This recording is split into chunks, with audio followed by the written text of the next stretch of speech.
Hello folks and welcome to another Prefire video. Today we're going to be exploring one of the virtues of Prefire, which is to give us a context that never existed before for some cards that are classics, that are cards that we love to see, but never actually existed in this form in the modern format because they were preemptively banned, or in this point in time before the year 2018 they were simply not legal. They were banned or they couldn't see play because they were limited by some other stuff. So because of that, we get to experience decks like the one that we're about to see right now. And here it is. This is a classic archetype. It's basically inspired by Deadguy Ale. So we have Dark Confidant alongside Stoneforge Mystic and Sensei's Divine in top. So all of these cards never existed at the same time in Modern. Top actually never existed, period. And Stoneforge is legal now, but you know, it's just kind of not even good enough anymore. Bob is definitely not good enough. And then we get to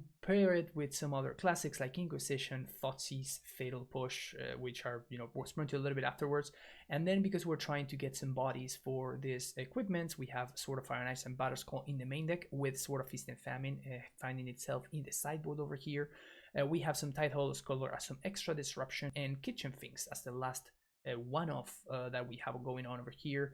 We are using even Mind Sensor as a way to help, and this is mostly because I expect Amulet to be a very strong deck in the format, as well as Scape Shift. Those seem like very strong contenders for being one of the top decks in the format, so having access to some main deck hate for those decks that is also serviceable in other matchups, it was very interesting to me, especially when we're playing Field of Ruin. Having access to some extra ways to shuffle the deck, thanks to Field of Ruin and the Marsh Flats, which are our fetch land of choice here. We also have Stoneforge Mystic, so we do have like a nice amount of ways to shuffle. The one thing that I noticed is that top means that Revolt for Fatal Push is basically, it's available on demand, which is pretty exciting. I didn't really think of this, and I'm doing the deck tech after having played a couple of games, and this showed up and I was like, oh man, that's cool. So it's something that I thought that I would mention in the beginning of the deck tech. But yeah, we have some Planeswalkers in Liliana and Liliana of both kinds, Veil and Last Hope. And in the sideboard we have just like a bunch of cards. We have Auric Champion, Rest in Peace against graveyard decks, of course some Surgical Extractions, not only for graveyard but also for decks like Tron or Amulet. You get to Field of Ruin, their Tron land, and their Surgical them again. Extra copies of Thoughtseize, Path to Exile, and you know, Damping Sphere, as I said, Sword of Feast and Famine, and Kambal. The weirdo one is Disenchant, and this one was an interesting one. I wanted like a Disenchant effect, but I couldn't really find anything. So I guess it is Disenchant, like actual factual Disenchant, because there's not really, obviously we have seen a bunch of other options printed since then, and notably Fragmentize was one that I thought, because it's 1 mana CMC, but this is a format where Twin is legal, so sorcery speed enchantment removal is a little bit sketchy. I think it's better to just pay the extra 1 mana and have access to actual Disenchant. Very excited to try this deck out. This is one of my favorite things about Prefire, and like one of the main points behind creating the format in the first place is to have some brand new brewing landscape, so we can try stuff like this with some old classics that you cannot really play in any other formats anymore. So hopefully you enjoy it. If you do, make sure you hit the like and subscribe button and join us in the Prefire League. So yeah, let's do it. All right, on to round number 1 with this deck. This looks good enough, right? We have top, we have Field of Ruin. This is totally fine. Turn 1 top, we're on the draw, Eldrazi Temple. Oh dang, what's going on here? Turn 1 Chalice for 1? Oh, that's messed up. That is so messed up. So my entire hand just doesn't work? That's quite brutal. Okay. So this is like Eldrazi and Taxes, I guess. I have to assume this matchup is good for me. I'm going to concede now to just hide information, because I obviously cannot win that game anymore. Disenchant looks good. Lily Last Hope looks good. Feast and Famine. Oh, I definitely want Paths. Maybe can cut down on some Inquisitions. Don't care about Damping Sphere. Feast and Famine is definitely interesting though. I'm gonna cut Thalia's. Yeah, this looks fine. I'm into this. It's okay. Decisions were made. I was not expecting turn 1 Chalice. got real good by that. Okay, what do we got here? This is fine. Turn 1 Inquisition, turn 2 Bob. Don't mind if I do. So none of these cards actually matter here. So I'm just gonna take the Arbiter here. My opponent wants to pitch a Simian Spirit Guide to cast a Thalia. I'm totally okay with that. Just gonna start to get some Bob going. Basic Plains. Alright, this is okay with me. That's a 2-for-1 Thalia.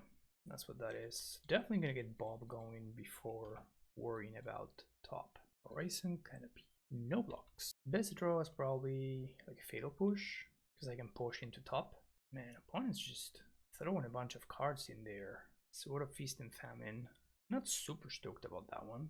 I may actually not have enough time to do what I want to do. I think I'm gonna take the risk here, so that I can get the Bob engine going, and I can path my opponent this upcoming turn. Wow! They just ripped a temple? Just like that, huh? Alright.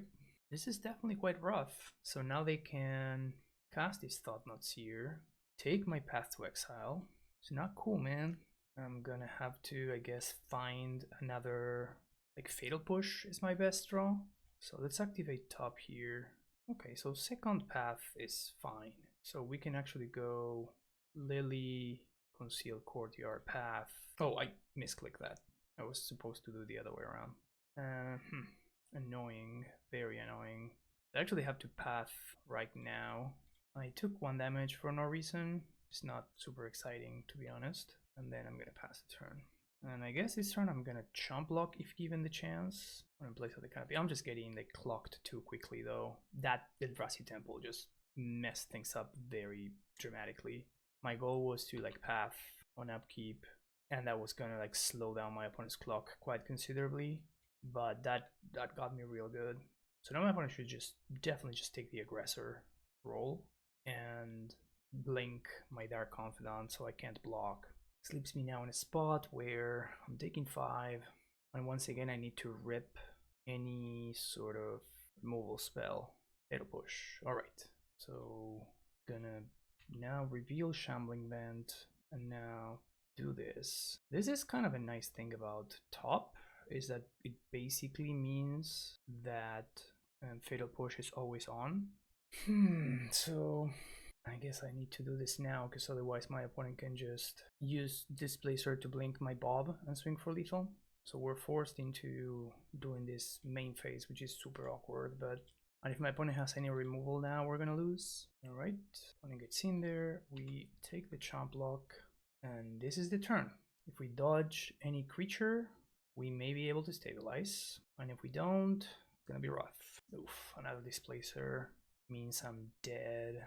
So now we draw the top, and if I play Liliana, that's 4 mana. My opponent just sacks the Thalia and swings for lethal. So yeah, man, that Eldrazi Temple, brutal, off the top. Cool stuff. This deck looks strong. I like it. See you for the next round.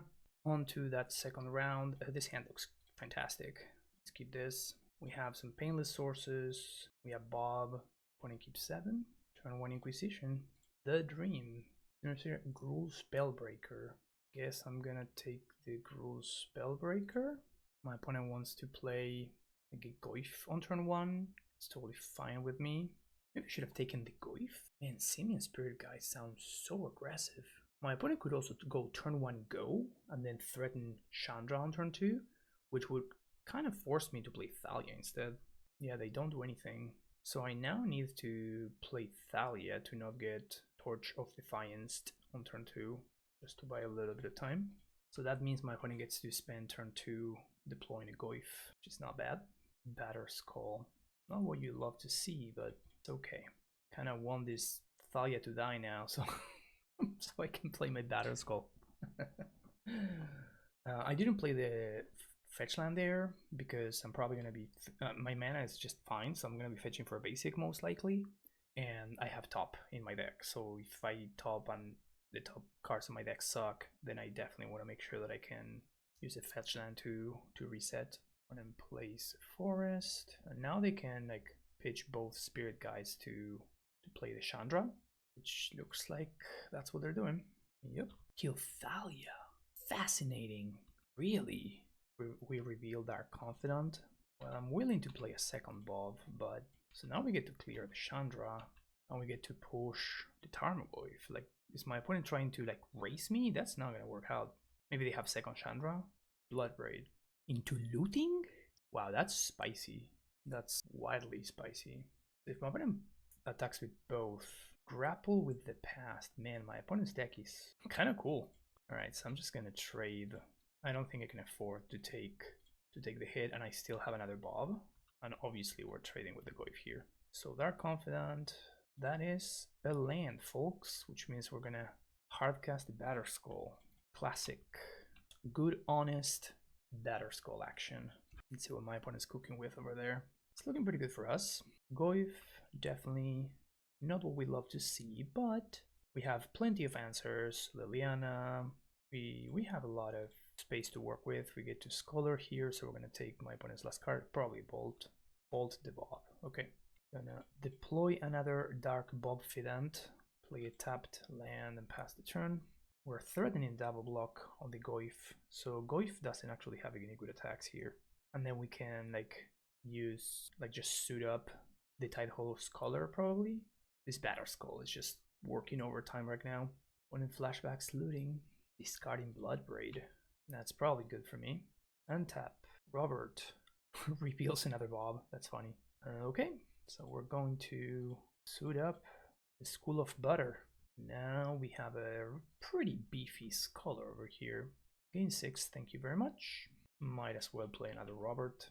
We are looking good here, folks. Sitting pretty at 17, no less. Batterskull, what a banger. What a banger. Man, doesn't it make you happy to see these cards, see him play again? I'm so stoked about this format, man. Let's get some Goyfos and stuff. All of these seems very acceptable. Robert number 1, Robert number 2. Bro. In case you're wondering, this is happening, gentlemen. So we get to play Sword, then we get to equip. I don't think that actually does much, so I think I'm just going to swing with Scholar and just move the Batterskull if my opponent blocks. Because like it doesn't matter, we're just going to trade with a single Goyf anyway. I want to make sure that we can equip to the Bob here. And yep, just pass the turn.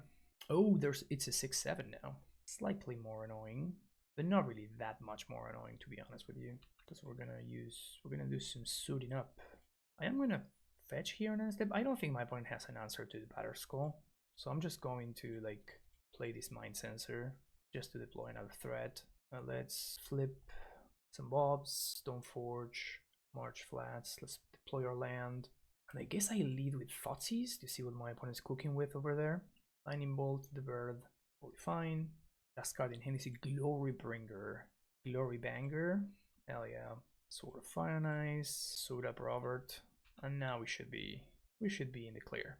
Now this game, this is what we're trying to do. Just casually draw all 4 Bobs. Is there a reason to go face with this? I don't think so. I'm gonna go after the Bloodbraid, and then I guess I might as well play Athalia here. Not that Chandra is an out. Pro red. Alright, so my opponent's deck is super sweet. We have Glorybringer, we have Faithless Looting. A little bit short on card advantage. That's the only thing that I saw, which I'm not super hype on. Do like some Path to Exiles. Oriok Champion is interesting. Feast and Famine is also interesting. Mind Sensor seems pretty not great. Last Hope probably not good enough. I'm gonna cut those. I think I want to have Champions, and I think I want the Feast and Famine as well. Thalia seems like it's in an awkward spot. Like it seems good enough, but at the same time, it's not great. My opponent has a bunch of beefy creatures. Kumbal doesn't seem to cut it. Rest in Peace blanks Tarmogoyf, and I guess it also blanks looting. Maybe my opponent has more stuff going on there. On the draw, I think I may cut the Bob, and maybe another Inquisition. Actually, let's cut a Thalia on the draw. This seems like a fine setup. I'm kind of worried about my opponent having something like the Destructive Revelry. That would be kind of problematic, so that's why I feel like leaving some amount, even though I don't love this card in this kind of matchup, probably leaving some amount of this card is warranted. We have so many 2-drops, crazy amount of 2-drops. See what you got with Will. This hand looks fantastic, actually. Yeah, this hand looks very good. So we get to turn 1 Vent, which obviously sucks, but turn 2 If my opponent plays a red spell, we get to play RG Champion. If they play a green spell instead, if they play Tarmogoyf, we get to play Rest in Peace. We also have Stoneforge Mystic as an option. I like this quite a bit. There's the Goyf. I guess, let's go with RG Champion this turn. My opponent can like bolt my face, I guess, but this seems reasonable. And then like if my opponent goes for BBE, we can block the BBE for free. We also start to gain the life. So that seems okay. Goyf is gonna like grow a little bit here, but that's fine. Take 2. Let's lead on Inquisition first. See what my opponent has. Because I may actually want to Punishing Fire. Well, there's a Destructive Reverie that we were just talking about. So yeah, let's take the Reverie and we're just gonna land this Rest in Peace right now. This just worked out really, really well. So I'm not blocking the Tarmogoyf, so I might as well attack. Next turn we can go Scholar, take your Punishing Fire into Stoneforge Mystic. Not bad at all. Very surprised my opponent wouldn't just like play out the Seeming Spirit guy there. I guess they don't want to make me gain life or something. This Rest in Peace is doing some work. I was not expecting Punishing Fire. It makes sense. Now that I see it, it makes a lot of sense. Also now the Faithless Lootings make a lot more sense. It's kind of cool. Looting P-Fire. It's pretty sick. We're gonna gain a life here. And then we're gonna get to go Inquisition number 2. Take your Punishing Fire, which they cannot cast anymore. Nice. And now we're gonna play Stoneforge Mystic. Probably fetching Batterskull. Definitely an argument for getting one of the swords, but I actually have 4 lands in play currently. So actually quite reasonable to, if my opponent kills my Stoneforge, to just hard cast the Batterskull here. It's looking good. What did my opponent draw? Chandra, Blood Red Elf. Alright. Probably the best possible draw here. Into Destructive Reverie. Alright, we have a game. We actually have a game now. Okay. Pretty much the best possible top deck for my opponent. No cards for them. Opponent gets a free attack here due to Exalted. Quite interesting stuff. And now we're gonna play Robert, gain a life. Or we're gonna have a Batterskull activation. So we need to be worried about Punishing Fire now. Really? Okay, I'm gonna take it here. Okay, they got me. But now we just get to put Batterskull into play. Good attack from my opponent, by the way. Like that quite a bit. But now we should be in really good shape. Fatal Push pretty much means the game is over. Second Batterskull, hell yeah. So before this becomes a problem, I want to make sure that we get rid of the Grove. Let's get a Swamp, and we're gonna go swing in Batterskull. Second Batterskull is kind of insane here. Okay, that's the game. Second Batterskull is so good. So let's push the Goyf, and we're going to activate Stoneforge, put a second Batterskull into play, and this is just like we drew it up. Shout out to RG Champion, holding the fort there, doing some good work, some good honest work. Play a Swamp, I'm gonna swing with both Batter Boys. Can't even double block, just not a good double block. We literally can reset it this turn thanks to the Stoneforge, which I think is what we want to do. I think like we want to split our threats, or just done. Like this is just garbage time. I want to just place a Noble Hierarch. We're just gonna activate Stoneforge to reset our skull, and that's gonna be game. Sitting pretty at a casual 29, and seems to be from the Reduke school of never conceding under any circumstances. So let's help them out. So now they can block both of them, gain a Gazillion life, and we're chilling. Down to 2, and they're gonna need a heck of a top deck. See what you got, Big Will. 5 mana, Glory Banger, Chandra. Sure. Gonna need to be a good flip. Anger of the Gods. That kills 2 of my threats. Oh man. Kill 2 of my threats. Funny that they have Anger in their deck when it kills pretty much just as many of their creatures as it does mine. I like that we get to clear Chandra too here. Alright, 1-1. That felt pretty good. So Inquisition into Rest in Peace into some value beaters. Fun stuff. Exactly what we wanted to be doing. We are once again faced with the reason this format began to exist in the first place. Playing with friends. And I got the fantastic opportunity, I should say, to play with the one and only my friend Tom. And this hand looks pretty solid. So we can go turn 1, Marsh Flats, fetch a Swamp, Thoughtseize, see what Tom is cooking with. and then we can go from there. He keeps 7, so it's gonna be a real game. Let's see what he's doing over there. Shadow. Okay, so I can go for the Thought Scour. I'm just gonna take the Thoughtseize, and I'm just going to go turn 1 Thoughtseize into turn 2 Bob. So he does go for the Mire. Ooh, that's a nice one. Yes, let's play that one. Yeah, that's a nice draw. That's a very nice draw. So I think he does go for that right there. Let's see if he did find a land. He did find a land, so he gets to play a Gourmet Angler here. That's a 5/5. Obviously, that's no joke. That's a draw though. So let's play Robert and let's play a land. Pass the turn back. So next turn we're gonna get to draw a card. You do have to be aware of this Timur Battle Rage. Definitely, I'm taking the 5 here, and we can definitely afford to do that. And if we don't draw anything, I think I'm interested in blowing up Stoneforge. Oh hell yeah. So we can also Field of Ruin the red source here, because I doubt that he's got access to a basic mountain. He may, but it's unlikely. But he definitely has access to a basic island. So these blanks, yeah, this blanks the TBR. Now we get to play Stoneforge, probably get Batterskull. Hell yeah, I guess we don't really have any other options, so there's that. And here we're just gonna chill. I'm not gonna enable his Death Shadow, even though I do have the push. But then if he goes like land into like Thoughtseize, take your push, then Death Shadow, or land like hold up Stubborn Denial, then we may be in trouble. So I think I'd just rather take the damage from the Gourmag, go from there. He does take the skull here. Conceal Courtyard. Alright, so now I guess I am gonna do this, and I'm gonna suit up Thalia, and now we're gonna swing for 6 here. I can jump. Alright, so I'm just gonna play this Concealed Courtyard that he knows about. And obviously if he finds a red source, we lose because he's gonna TBR the Gourmet Angler. But if he doesn't find the red source, we just get to chump block, so we don't just randomly die to the Dark Confidant, and then we're threatening lethal thanks to the Thalia. He may be forced to just pass the turn here. Alright, he does attack. So that's obviously not ideal, but double shadow. It's a big yikes.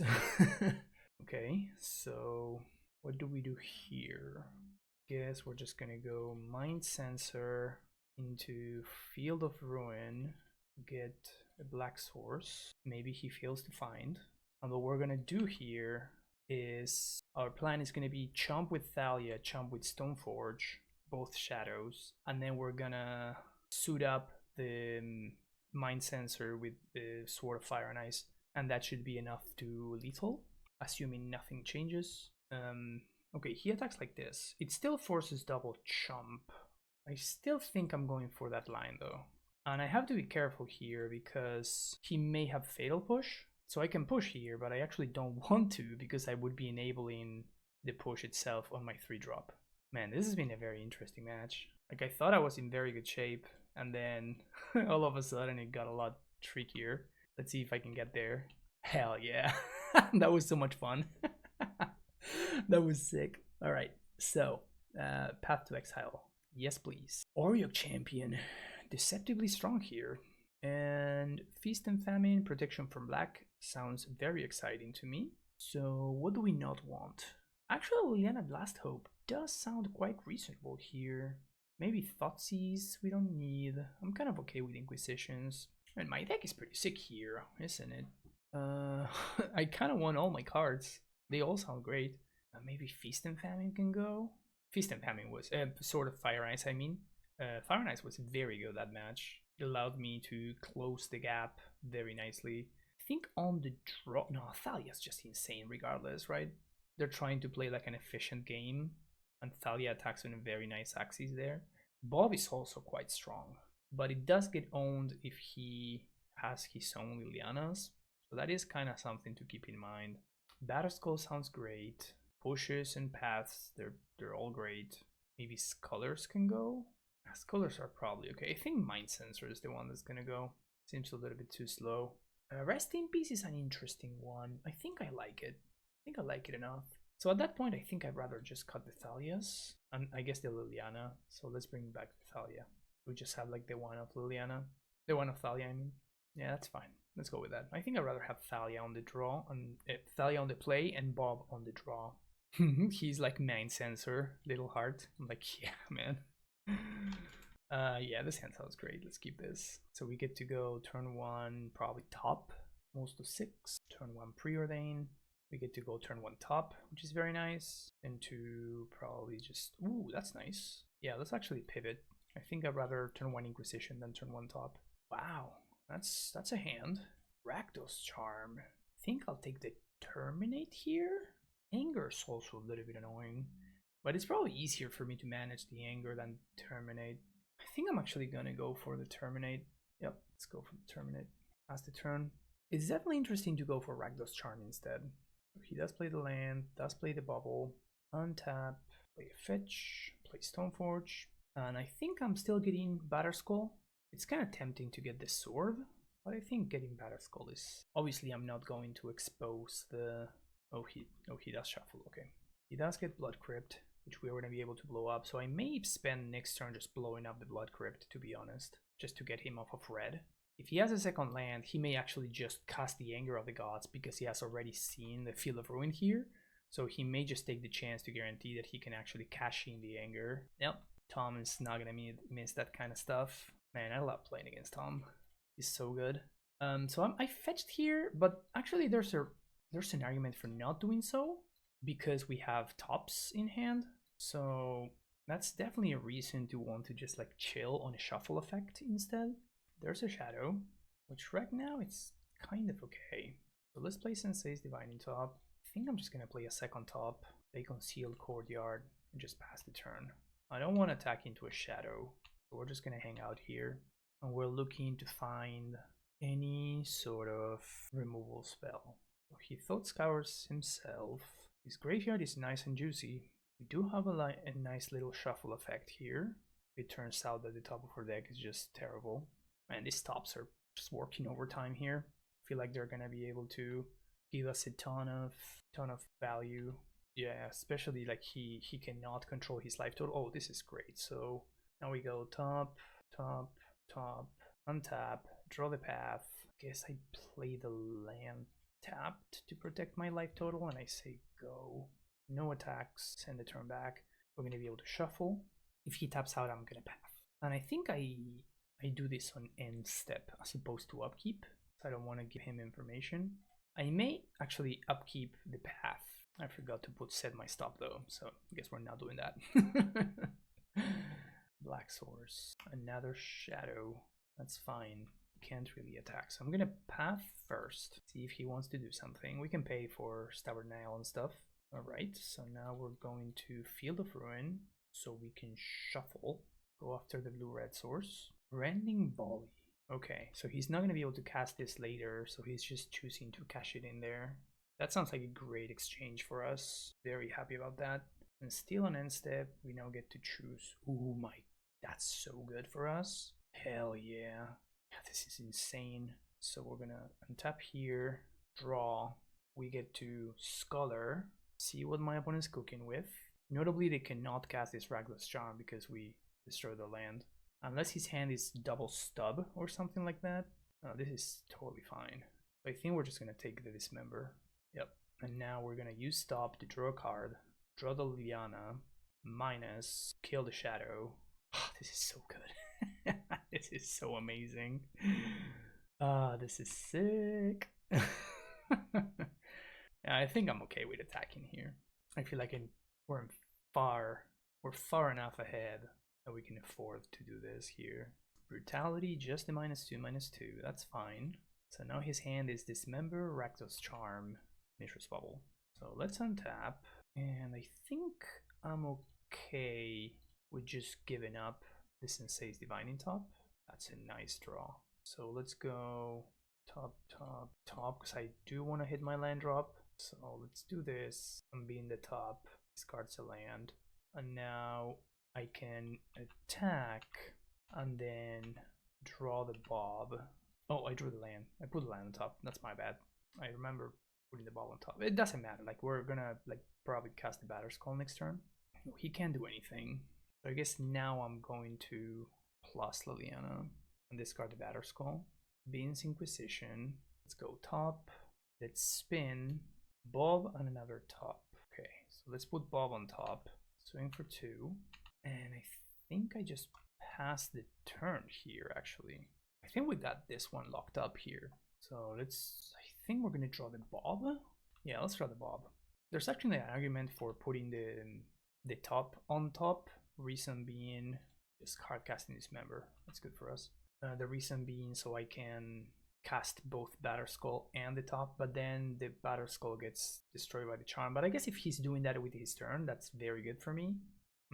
Yeah, so that may have been a mistake actually. So let's look at the top 3. I'm gonna put the land on top now. Stoneforge is nice, but I think I'm okay taking it slow here. So let's go like this, draw the card, plus Liliana. Depending on what he discards, I make my decision. So he holds on to the Rakdos Charm, which means that I'm going to play the Bob. And if he had discarded the Rakdos Charm, then I would have played the Batterskull instead. But he knows he cannot beat the Batterskull, so that's why he holds on to the Rakdos Charm. Now we're going to reveal the top. We also have Stoneforge, which is very nice. There's another top on top, so I'm just going to play Stoneforge to shuffle. Feast and Famine. Guess I might as well swing first. Play Divine in top. I think I'm okay plus in here. Pitching the Feast and Famine. Pass the turn. This one seems to be locked up here. This was cool. This was cool. Kind of playing Black-White Prison here. Slowly taking out all of his outs. That was cool. Alright man, 2-0 over Tom. Grixis Shadow looks good, but this seems like the anti-Shadow deck. On to round number 4. Man, this deck is so sweet. I love this deck. Look at his hands. Yes, yes, I will keep this one. Let's see what my opponent's cooking with. Utopia's Prawl. Okay, so let's Inquisition first. Double Tracker. Sick. We don't have removal, notably. So we really want to find fetch land. Bob. Yeah, I think I'm going to go for Stoneforge, actually. Just put my opponent on a short window to find an answer.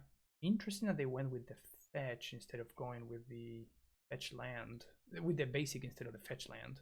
Bloodbraid into birds. Okay, so we know he's got nothing, so I think I'm going to play my land here and pass the turn.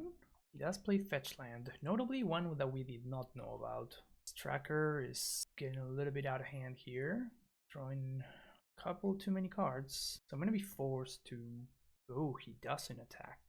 Alright, interesting. When I'm going to attack into the tracker, nice. That's actually a fine top deck there. So let's swing first. My opponent should block, then crack Clue. So I'm doing this to force my opponent to do the thing. But maybe this is a mistake, because now I can fetch, get a Plains, Fatal Push. But the reason to do this was so I can Thoughtseize afterwards. Oh, I also noticed that I fetched poorly. I should have gotten a Swamp. Stormbreath Dragon. Well, we dodged that one for sure. That would have been hard to kill. We got definitely lucky with that one. Jeez, that's hella spicy. That was a big mistake that I just made. But we may be able to get away with it if this Bob actually resolves here. I doubt that my opponent should not be fetching. They could draw another tracker and then they want to make sure that they have as much stuff available as possible. But this just looks like good old red-green Ponza. Basics is fine. So we're going to continue swinging with Batterskull here. And I think we're right now in a spot where we are quite far ahead. So I'm playing the untapped land so that I can, you know, worst case scenario, like bounce this Batterskull if I really need it. But I think we got this locked up. Unless my opponent finds, I guess, another Stormbreath Dragon. This becomes a 7/7, which is awkwardly bigger than a Bob wearing a Batterskull. So we will need to find some more stuff when I'm playing their lands. And we're kind of living the dream here. I think I'm willing to throw away Kitchen Finks to trade for the Blood Red Elf here. On incensing the Chomp Block. That sounds fine to me. Question now is, do we want to plus this Liliana? I think I want to plus actually. Play around Lightning Bolt. Discard this Godless Shrine, they discard the mountain that we know about. We seem to be once again in a spot where the game is locked up. Okay, cool. Man, this Deadguy Ale deck is kind of doing the thing. Opponent's got a bunch of little guy. So Liliana Last Hope sounds fine. Disenchant probably necessary. Oryok Champion is interesting. Pro Red is very exciting. So I think I want to get it in there. Thalia, not super hot. Pro Green also very exciting. Mind Sensor sounds okay. So what do we want to cut? We need to make 2 cuts. Actually, Feast and Famine and Fire and Ice both sound amazing. Am I cutting Thoughtseize? Even though it was super clutch there.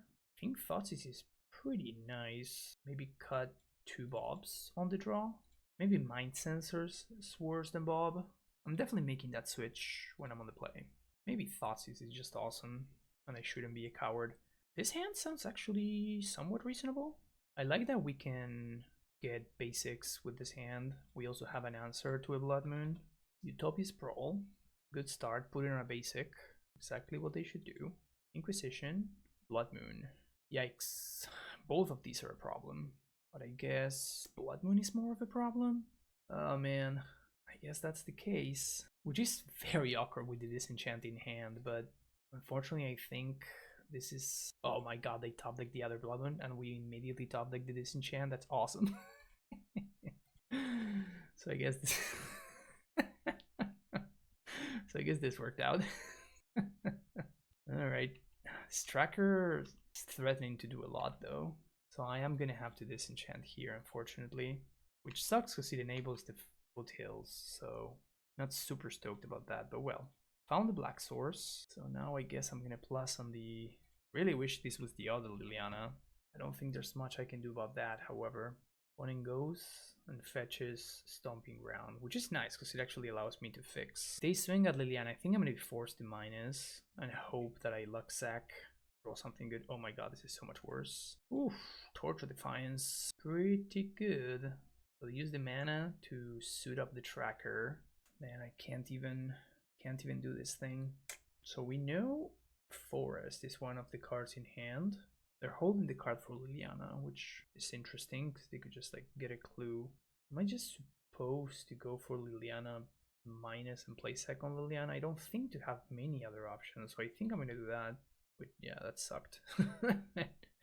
That really sucked. Alright. Best I can do is this. And I guess my opponent's gonna be able to kill this Liliana. Yeah, this is awful. This is so bad. Yeah, I'm just getting destroyed by the Stylus Tracker. Man, Tracker's so sick. I'm pretty sure to definitely fetch the basic though. They knew about the Field of Ruin from the first game, so Arbor Elf. Yeah, we're falling behind very quickly. They just clear Liliana, swing. Yeah, I'm just gonna concede. Moving on to the next game. Just got destroyed by Tireless Tracker. Maybe I should have just taken the tracker there in that spot. So let's bring in the Bobs, and I'm gonna cut the Mind Sensors on the play. Do I want Path to Exile? I'm not super stoked about Path to Exile, if I'm being honest. I'm also not stoked about its color, but it seems better than other discard spells. This is fine. I think this is okay. Game 3. This hand sounds very good. Alright, cool. So, turn 1, Inquisition. See what opponent's got. Tracker, Sprawl. I think I take the Sprawl here. And now we get to probably Stoneforge on 2? Yeah, I guess I'm gonna Stoneforge. Get Batterskull here. And then we start to put an insane amount of pressure on my opponent. Play the fetch land. Now, ooh, that's a nice pickup. There's the top, and send the turn back. And now we're really cooking. So even if my opponent goes for top, for tracker, it just doesn't really do anything. Well, I should be fetching basics here, because this enables my Field of Ruin. There's the tracker. Now we activate Stoneforge, Batterskull. This game's gonna get out of hand pretty quickly here. I don't want to give, kind of want to fetch a basic swamp. Let's draw with top first, Inquisition. So let's push here, and now we're going to activate Field of Ruin, get a swamp, and now we get to Inquisition. Probably going to whiff, but there's not going to be a better spot for this. It's not ideal, but kind of is what it is. The most important thing is that we get our second black source into play. When I place the fetch, now they have to shock. So they made a little mistake there playing the Foothills on turn 2 instead of Windswept Heath. If they were going to get a tapped land, they should have gone for the other thing. So they cast the Blood Moon here, and we are kind of on a clock. So we have to get this game over with rather quickly. Opponent's hand is Pia, Kian, Alar, Windswept Heath, Inferno Titan, and then 2 unknowns. There's Pia and Kieran. And I'm hoping for a basic swamp here. Land. Ooh, that's a nice pickup. That's a very nice pickup. So I guess I'm suiting up the Bob. Trying to think if there's any reason to cast or to activate the Sword and Fire and Ice. But I'm going to be suiting up the Bob anyway, so let's just cast it and leave the Stoneforge back to block. And now because we have Pro Red, we actually get to force a chomp on the Thopter token, which is relevant because that means that now they can throw it with the PNK. And now it makes their chomp blocks that much tougher. Oh yes. I think I kill Thopter, actually? No, I'm gonna shoot the PNK, and Thoughts is an insane top deck. I kind of didn't even think about holding up the swamp there, but yeah, this worked out insanely well. So now we just take the Inferno Titan, and we have Pro Red, so Anger of the Gods doesn't do anything. I did this intuitively because I knew that I didn't have Path to Exile in my deck, but I didn't like actively think about it. So now they anger their own tokens. That's rough. So I think this one's gonna be fine. GG's opponent. All right, DGA kind of doing the thing. Deadguy Ale, just good old Bob into Stoneforge. Man, this deck is really fun. Super interactive, so much card advantage. I love it. All right, folks, there you have it. This deck performed very, very well. I had a really good time playing it. It felt strong. I felt like I was doing something very nice, and I was not just doing, you know, spinning my wheels or anything like that. It felt like Dark Confidant plus top was a very like an actually solid card advantage engine in this format, which is nice. Is exactly what you want to see. That's one of the reasons why we banned Counterbalance instead of top, right? Like this card, when used fairly and not to create an unstoppable lock, I think it's actually just fine because it takes so much time to get going. So I think that it's gonna definitely find its place, and it's definitely gonna find its place in combo decks as well. I think alongside stuff like Fate's Teacher and Jeskai Ascendancy, I feel like that is a very promising shelf for top. But right now, using it fairly alongside like Dark Confidant, Stoneforge Mystic sounds totally fine. And again, because the format is actually quite fast, I don't think that you can just sit down and like spin top, and you're not really getting card advantage, you're getting selection in exchange of mana. So it does seem kind of okay. I'm looking forward to trying out in the near future just a Miracles version, obviously without Counterbalance, but just like playing Miracles and just using top as a way to fix your draw step, and obviously use, you know, Terminus. Like you can like do stuff with Jace, float Terminus and stuff like that, which seems like it's fine. Maybe that's broken, but I feel like the format is kind of like faster than that. So I think that it's something that you can, you know, if you get lucky, you can set up early in the game, and it's going to be a little bit frustrating, of course, but that was always the case.